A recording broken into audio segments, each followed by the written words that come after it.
माता लक्ष्मी के लिए तो ये कहा ही जाता है कि वो बाहरी चीजों से ज्यादा भावनाओं पर ध्यान देती हैं। जी। अगर भावनाएं सच्ची हैं तो फल आपको जरूर मिलता है। इसके साथ ही क्योंकि माँ लक्ष्मी धन की देवी हैं, वैभव यश उनकी देवी हैं, धन की प्राप्ति के लिए कोई विशेष मंत्र है या फिर कोई विशेष तरीका है जो दिवाली के दिन तमाम माँ लक्ष्मी के भक्त कर सकते हैं? जी देखिए, अगर आप चाहते हैं, क्योंकि कई बार ऐसा होता है आप मेहनत बहुत ज़्यादा कर रहे हैं अपने जीवन में, लेकिन उसके बावजूद भी आपको रिटर्न्स नहीं मिल रहे हैं, तो आपको इस दिन करना ये है कि अष्टदल बनाना है चावल के साथ, और कोशिश कीजिएगा अष्टदल के ऊपर गाय के घी का दीपक रख करके उसके बाद आप महालक्ष्मी के मंत्रों का जाप करें, या फिर आप कोशिश कीजिएगा श्री मंत्र का जाप कर सकते हैं। श्री मंत्र जो होता है महालक्ष्मी का बीज मंत्र है, या फिर आप ओम महालक्ष्मी नमः इस मंत्र का जाप किया जा सकता है। साथ ही साथ में जिस तरह से हम उपाय की बात कर रहे थे, तो देखिए जैसे मैंने कहा था शुरुआत में कि लाल कलर माँ लक्ष्मी को बहुत ज़्यादा प्रिय है। लाल रंग में लाल रंग का कपड़ा आपको ले लेना है, उसके अंदर एक चांदी का सिक्का आप रख लीजिए, जो लक्ष्मी गणेश जी का सिक्का होता है, या तो वो रखिए आप पूजा के बाद, या फिर आप कोई भी नॉर्मल सिक्का, और वो लेकर के आपको सबसे पहले माँ लक्ष्मी को अर्पित करना है। पूजन के दौरान आपको जितनी भी विधि बताई गई है उस विधि से आपको पूजा करनी है। उसके बाद आपको वो सिक्का उठा करके, या जो कपड़े में आपने बांधा है वो उठा करके आपको अपने तिजोरी में या जहाँ पर भी आप अपना कैश रखते हैं। दूसरी बात, इस दिन आपको इस चीज़ का ध्यान रखना चाहिए, घर के उत्तर की दिशा में या उत्तर पूर्व की दिशा में अगर आप वाटरफॉल्स लगा लेते हैं, कोई झरने की तस्वीरें लगा लेते हैं, तो भी आपके घर में जो पैसे का फ्लो है वो बढ़ता है। वस्त्र किस तरीके से पहनने होंगे पूजा पाठ के लिए? महिलाओं को, स्त्रियों को या फिर लड़कियों को किस तरीके से वस्त्र वो धारण करें जिससे माँ प्रसन्न हो और कहें कि नहीं, इनका तो जो मनोकामना इनकी है वो पूर्ण हो जाएगा इस बार? जी देखिए, लाल रंग का मैं बार बार इसीलिए जिक्र कर रही हूँ क्योंकि लाल रंग जो होता है वो एक तो हमारे मूलाधार चक्र का भी होता है, जो हमारा बेस चक्र है। दूसरी बात यह है कि लाल रंग पैसे को आकर्षित करता है। आप देख लीजिए, आप किसी पार्टी में जाएंगे and you see someone in red colour, तो आपका ध्यान ना चाहते हुए भी उस इंसान की तरफ जाएगा। तो कहीं ना कहीं पे लाल रंग के वस्त्र आप कोशिश करें पहने। अगर मान लीजिए वो पॉसिबल नहीं है तो कोई भी ब्राइट कलर आप पहन सकते हैं। तो मुझे ऐसा लगता है कि इस समय पर आपको कोशिश करनी चाहिए जो शुभता के रंग हैं, जैसे लाल, पीला, हरा, ब्राइट कलर्स पहन सकते हैं। वो पहनना है, नीला अवॉइड करना है, आप कह रही हैं नीला अवॉइड करना है, नीला या काला रंग आपको अवॉइड करना है, नीला काला अवॉइड करना है। किन बातों का विशेष तौर पर ख्याल रखना होगा? कौन सी वो बातें हैं जो दिवाली के दिन तो कम से कम नहीं करनी है, माँ नाराज़ हो जाएंगी या फिर प्रसन्न नहीं होंगी, उन बातों का ख्याल रखना ही है, वो ज़रा बताएं। सबसे पहली बात तो ये है कि दीपावली के पूजन में आप देखेंगे कि इस समय पर आप भगवान गणेश की पूजा कर रहे हैं, माँ लक्ष्मी का पूजन कर रहे हैं, भगवान विष्णु का पूजन कर रहे हैं, और साथ ही साथ में क्योंकि ज्ञान की देवी होती है माँ सरस्वती, और अगर हम वैसे भी कहें तो स्टूडेंट्स के अलावा सभी को मुझे लगता है ज्ञान की ज़रूरत है, क्योंकि पैसा आपके पास आ गया लेकिन खर्च कैसे करेंगे वो विजडम भी आपके पास आई थिंक होना चाहिए। तो ज़रूरी ये है कि आप माँ सरस्वती का पूजन ध्यान तो ज़रूर करें, लेकिन साथ ही साथ में अपने आसपास मोर पंख लगा सकते हैं। मोर पंख हमारे शास्त्रों में एक ऐसी चीज़ मानी गई है जिसके ऊपर आप देखेंगे हर धर्म में इस्तेमाल होता है, मिट्टी इसके ऊपर टिकती नहीं है। तो घर में जितनी भी नकारात्मक ऊर्जा होती है उसको अगर आप ख़त्म करना चाहते हैं तो इस दिन आप मोर पंख घर में ज़रूर लगाएं। हमारे घर में कई बार कुछ ऐसी चीज़ें होती हैं जो इस्तेमाल में नहीं आ रही होती, मान लीजिए कोई इलेक्ट्रॉनिक आइटम है या कोई ऐसी चीज़ है जो बहुत लंबे समय से आप इस्तेमाल नहीं कर रहे हैं बट आपने रखी हुई है, आपको ऐसी चीज़ों को डीक्लटर कर देना चाहिए एटलीस्ट दीपावली के समय पर। दूसरी बात, घर का जो ब्रह्म स्थान होता है वो घर का सबसे ज़्यादा मेन अट्रैक्शन इसलिए होता है क्योंकि यहीं से सारी एनर्जीज फ्लो करती हैं। तो कोशिश कीजिएगा दीपावली के दिन, क्योंकि बहुत ज़रूरी होता है कि आप घर में हर तरह से स्थिरता चाहते हैं, तो घर का जो ब्रह्म स्थान होता है, जो घर के बिल्कुल बीचों बीच का हिस्सा है, वहाँ पर कोई भी हैवी चीज़ नहीं रखी होनी चाहिए। वहाँ पर कोशिश करनी चाहिए अगर आप उस जगह को खाली रखें, उसे साफ़ सुथरा रखें तो बहुत ही अच्छा रहेगा। दूसरी बात, दीपावली के दिन कलश का बहुत महत्व होता है, तो जब आप पूजा करेंगे तो कोशिश करें जल से भरा हुआ कलश भी अगर आप घर के नॉर्थ डायरेक्शन में रखते हैं, या जिस तरह से आप माँ लक्ष्मी का पूजन कर रहे हैं, भगवान गणेश का पूजन कर रहे हैं, उनके दाईं तरफ आपको कलश रख देना चाहिए। ऐसा करने से भी जो धन वर्षा है वो होती है, और क्योंकि नॉर्थ डायरेक्शन कुबेर का स्थान है तो कहीं ना कहीं पे धन से परिपूर्ण रहता है पूरे साल भर आपका घर। और एक बहुत बेसिक सा सवाल, क्योंकि दिवाली के मौके पर लोग दिए खरीदते हैं जी, लेकिन अब हम देख रहे हैं पिछले कुछ सालों में दियों का चलन थोड़ा सा कम हो गया है, लेकिन क्या करें?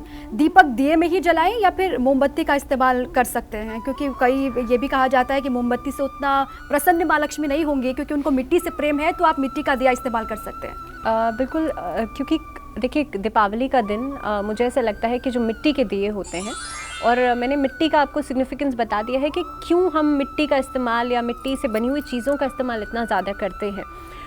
इसी क्योंकि इसका सीधा सीधा रिलेशन पंच तत्वों से हो जाता है, तो इसीलिए मिट्टी की चीज़ों का इस्तेमाल ज़्यादा करना चाहिए।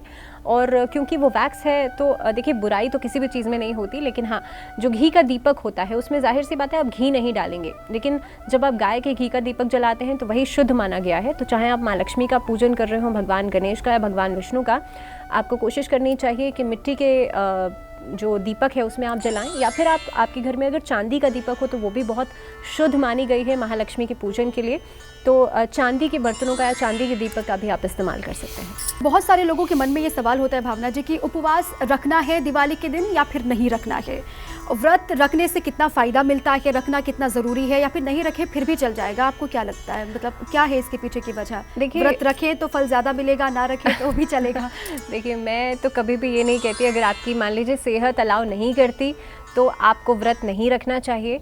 दूसरी बात, व्रत रखने का यहाँ पर एक नियम बताया गया है। कार्तिक मास जो होता है उसमें कई सारे व्रत आते हैं, जिसमें कि महालक्ष्मी का व्रत बेहद खास होता है। और ये जाहिर सी बात है कि व्रत रखना आपके जीवन में आप कहीं ना कहीं पे बहुत हद तक स्थिरता लेकर के आता है। तो मेरे हिसाब से अगर आपकी बॉडी अलाउ करती है, अगर आपकी हेल्थ अलाउ करती है तो बहुत अच्छी बात है। ये दिन बहुत खास होता है, महालक्ष्मी के निमित्त आप व्रत ज़रूर करें, और व्रत करें तो संकल्प ले करके करें। संकल्प लेने की विधि मैं आपको बता चुकी हूँ, तो संकल्प ले करके आप इस दिन व्रत ज़रूर करें। और आखिर में मेरा ये सवाल कि इस बार का जो दिवाली का मौका है वो और सालों से क्यों अलग है, क्यों खास है, और इस बार ऐसा क्या करें जो रुके हुए काम हैं, तमाम जो माता के भक्त हैं उनके, हमारे दर्शकों के, वो रुके हुए काम जो है वो हो जाए धन के क्षेत्र में। इस बार कई सारे ट्रांजिट्स भी हो रहे हैं। इस बार राहु केतु ट्रांजिट कर रहे हैं, और राहु केतु और या फिर शनि जो है, शनि मार्गी हो गए हैं। तो ये कुछ ऐसे प्लैनेट्स हैं जो कि कहीं ना कहीं पे बहुत धीमी गति के प्लैनेट्स हैं। तो जब इनका कोई भी बदलाव होता है तो उसमें आपके कहीं ना कहीं पे टाइम फेज में बदलाव ज़रूर दिखाई देते हैं। तो दीपावली का दिन एक ऐसा दिन माना जाता है जिस पर आप बहुत सारे उपाय करते हैं, धन की देवी को प्रसन्न करने के लिए उपाय करते हैं। तो देखिए इस दिन आपको कोशिश ये करनी चाहिए, आप महालक्ष्मी के लिए विधिवत तरीके से पूजन तो करें ही करें, साथ ही साथ में चंद्रमा का यहाँ पर बहुत इंपॉर्टेंस है। कार्तिक मास में पूरे ही महीने में क्योंकि कई सारे व्रत त्यौहार आते हैं, और ख़ास तौर पे चंद्रमा को हम पूजते हैं, वो वाले व्रत त्यौहार इस समय पर बताए गए हैं।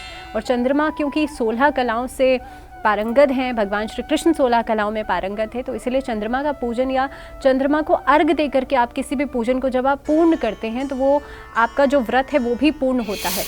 एक होती है आपकी भक्ति और एक होती है संकल्प लेकर के मनोकामना की पूर्ति के लिए पूजा। दोनों चीज़ों में बहुत फ़र्क है। अगर आप संकल्प लेकर के कोई मनोकामना मांग रहे हैं, उस पूजा में जो विधि है वो बहुत ज़्यादा ज़रूरी है। लेकिन अगर आपकी भगवान के प्रति भक्ति है तो उसमें कोई नियम, कोई कायदे नहीं होते हैं।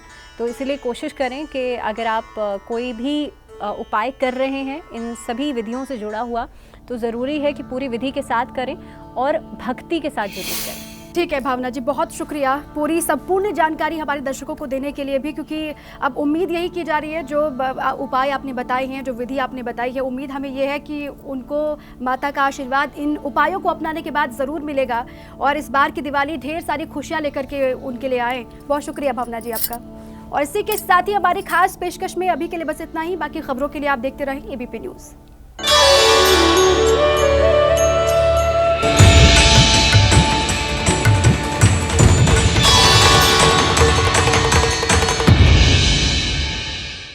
Headlines presented by Catch मसाले, क्योंकि खाना सिर्फ खाना नहीं होता। सह प्रायोजक pavilion gene shirts and trousers, बदल जाएगी चाल। जैसे ही घड़ी का काटा दोपहर 2:30 पे आए, बबीता जी का दिल सास बहू साजिश के लिए मचल जाए। और ये है इनकी बहू, पूरे दिन ऑफिस की टेंशन हो जाए गॉन जब ये करें अपना फेवरेट शो फ्री टाइम पे ऑन।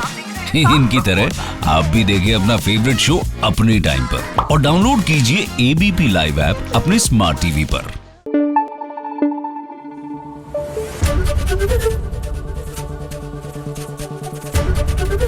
एबीपी न्यूज़ आपको रखे आगे।